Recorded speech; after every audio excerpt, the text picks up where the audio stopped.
Shalom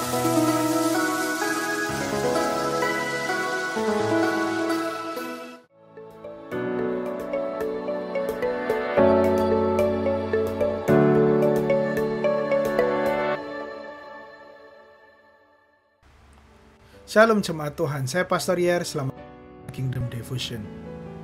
Hari ini kita akan melanjutkan renungan firman Tuhan dari kitab 2 Timotius. Jemaat Tuhan yang saya kasihi, kita hidup di zaman yang dibanjiri oleh sebuah budaya yang berbasis kepada kinerja. Seseorang bisa mengalami kehidupan yang lebih baik ketika mereka memiliki kinerja yang baik.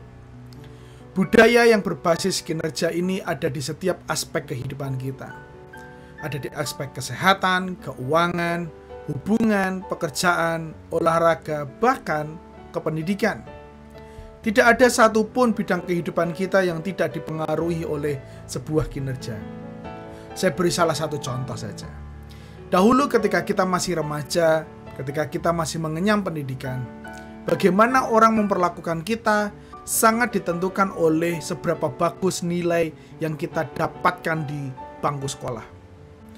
Ketika kita memiliki nilai yang sangat bagus, orang begitu senang, orang bangga, bahkan orang akan terus memuji kita. Mereka bisa memberikan sebuah jaminan bahwa masa depan kita akan menjadi sukses karena pencapaian kita di sekolah.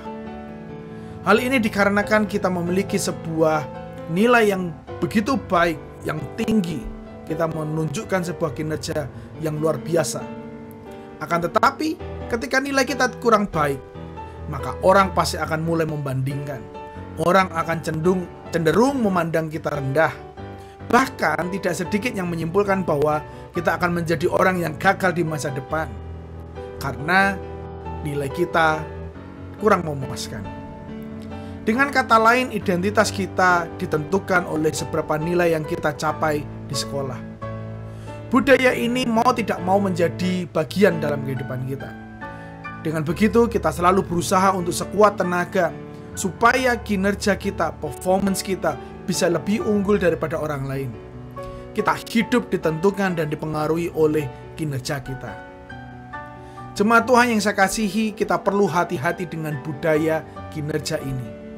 Hal ini dikarenakan bukan hanya mempengaruhi gaya hidup dan cara berpikir kita, namun ini dapat juga mempengaruhi kehidupan rohani kita setiap hari.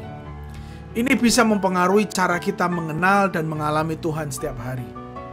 Gaya pemuridan kita, kehidupan pelayanan kita, cara kita memberi kepada gereja, kepada Tuhan, ketaatan kita kepada firman, moral etika kita, semuanya bisa berdasarkan kinerja kita.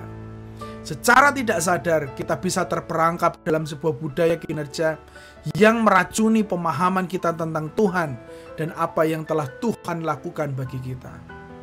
Hari ini kita akan melihat sebuah pernyataan yang dilakukan, yang dituliskan oleh Rasul Paulus kepada Timotius, bahwa hidup kita di dalam Tuhan hanyalah oleh anugerah. Paulus dengan tegas memberitahukan kita bahwa budaya kinerja tidak boleh mempengaruhi kehidupan rohani kita. Paulus menentang hal ini dan ia sampaikan di banyak tulisan, termasuk kepada Timotius di kitab 2 Timotius 1 ayat ke-9. Mari kita baca bersama-sama. Dialah yang menyelamatkan kita dan memanggil kita dengan panggilan kudus, bukan berdasarkan perbuatan kita, melainkan maksud dan kasih karunia-Nya sendiri yang telah dikaruniakan kepada kita dalam Kristus Yesus sebelum permulaan zaman. Dengan jelas ayat ini berkata bahwa kita diselamatkan bukan karena perbuatan kita. Kita diselamatkan bukan karena kinerja kita.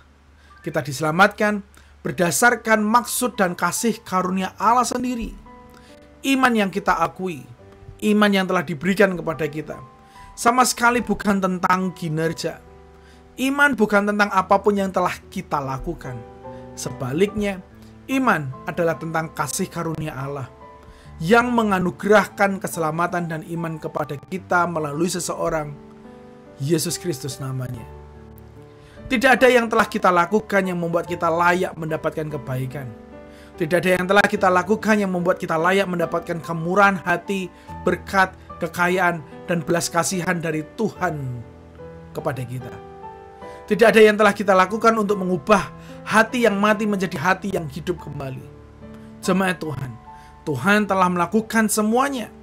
Itu adalah anugerah Tuhan dari awal hingga akhir. Ini adalah sebuah karunia yang luar biasa datangnya dari Tuhan.